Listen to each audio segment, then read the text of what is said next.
আজ থেকে প্রায় 2-2.5 মাস আগে আমাদের বাড়ির পাঁচিলে এবং মন্দিরে রং করা হয়েছিল, সাথে কিছুদিন আগে মন্দিরে ছবিও আঁকা হয়েছে। তো সেই ব্লগে তোমাদের সাথে শেয়ার করব।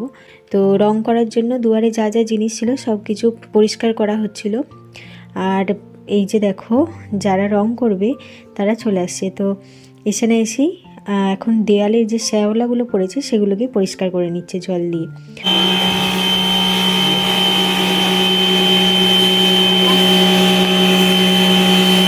তো আমাদের পাঁচিলটা হয়েছে প্রায় 2.5-3 বছর আগে। তো প্রচুর শ্যাওলা জমে গিয়েছে দেওয়ালে, তো সেইগুলোকেই এখন পরিষ্কার করে নিচ্ছে। আর এইদিকে মাও বসিয়ে দিয়েছিল রান্না বান্না।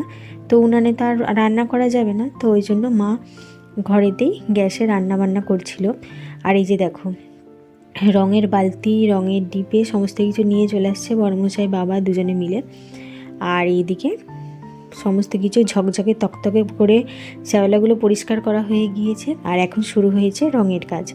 তো পাঁচিলের ভেতরে মানে ভেতরের দেওয়ালগুলোতে রং করা হবে, আর বাইরের দেওয়ালগুলোতে শুধুমাত্র প্রাইমার।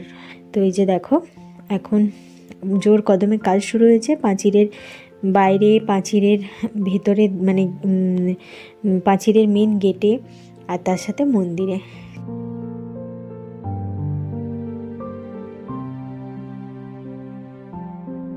পুরোপুরি রং কমপ্লিট। এই হচ্ছে পাঁচিলের বাইরের দিকটা, ওই শুধুমাত্র প্রাইমার লাগানো হয়েছে। আর নিচের দিকের দেওয়ালটাতে, নিচের দিকটাতে লাল রং খাওয়ানো হয়েছে। আর এই হচ্ছে ভেতরের দিকটা। তো ভেতরের দিকে পুরো দেওয়ালে দেখো এই রংটা লাগানো হয়েছে, আর নিচের দিকটা লাল রং লাগানো হয়েছে। তো রং পুরোপুরি কমপ্লিট হয়ে গিয়েছে।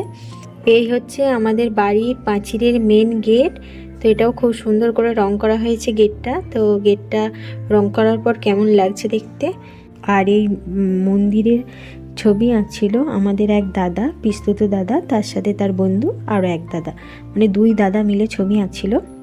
তো আমাদের ইচ্ছা ছিল একটা দেওয়ালে দামোদর ঠাকুর আঁকা হবে, আর একটা দেওয়ালে রাধাকৃষ্ণে দোলনায় দুলছে, তো সেটাই আঁকা হবে। কিন্তু মানে অতটা বড় দেওয়াল নেই, ওই জন্য আর দোলনায় দোলা হয়নি। কিন্তু রাধাকৃষ্ণ মানে বসে আছে সেই একটা ছবি আঁকা, সেই রকম ভাবনা চিন্তা করা হয়েছিল। তো তার মতো পুরো ছবির স্ট্রাকচার আঁকা হয়ে গিয়েছিল চক দিয়ে। তারপর শুরু হয়েছিল রং তুলি দিয়ে ছবির কাজ। তো 2 দাদা মিলে খুব সুন্দর করে ছবি আঁকছিল। তো বেশ ভালো লাগছিল দেখতে। তো আমাদের বাড়িতে তো লক্ষ্মী পুজো আগের বছর থেকে শুরু হয়েছে। তো মা লক্ষ্মীর যেখানে আসন সেখানে আলপনা দেওয়ার জন্য দাদাকে বলা হয়েছিল। তো দাদাদের বাড়িতেও লক্ষ্মী পুজো হয়, তো দাদা সেইখানে আলপনা দেয়। ওই জন্য দাদা আমাদের কথা মতো এইখানে দেখো আলপনা দেওয়াও শুরু করে দিয়েছিল। তো এইখানটাতেই লক্ষ্মী পুজো হবে। তো মা লক্ষ্মীর আসনের কাছে সুন্দর করে আলপনা দেওয়া শুরু করেছিল। আর এইদিকে এই দাদাও পুরো মন্দিরের দেয়ালে কাজ করছিল, ছবি আঁকছিল।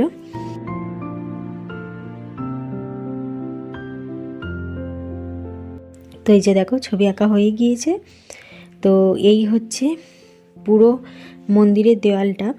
তো দুদিকে দুটো বড় বড় জায়গা রাখা হয়েছিল মানে ছবি আঁকার জন্য, আর দুদিকটা ছোট জায়গা ছিল। তো সেইগুলোকে শুধুমাত্র রং করা হয়েছে, আর ওপরের সিলিংটা সাদা রঙের রাখা হয়েছে। আর এই যে এই দেওয়ালটাতে আঁকা হয়েছে দামোদর ঠাকুর মা যশোদা গোপাল ঠাকুরকে বাঁধছে সেই ছবি। আর এই ছবিটা আমার রায়ের খুব পছন্দের। তো ও প্রথম থেকে দাদারা আসতে এই ছবিটা এঁকে দিতে হবে বলেছে। আর তার সাথে এইদিকে রয়েছে রাধাকৃষ্ণের প্রেমলীলা। এই হচ্ছে পুরো মন্দিরের ছবি। কেমন হয়েছে জানিও। আর তার সাথে এই যে দাদা হচ্ছে মা লক্ষ্মীর আসনে আলপনা দিয়ে দিয়েছে, খুব সুন্দর করে এঁকেছে।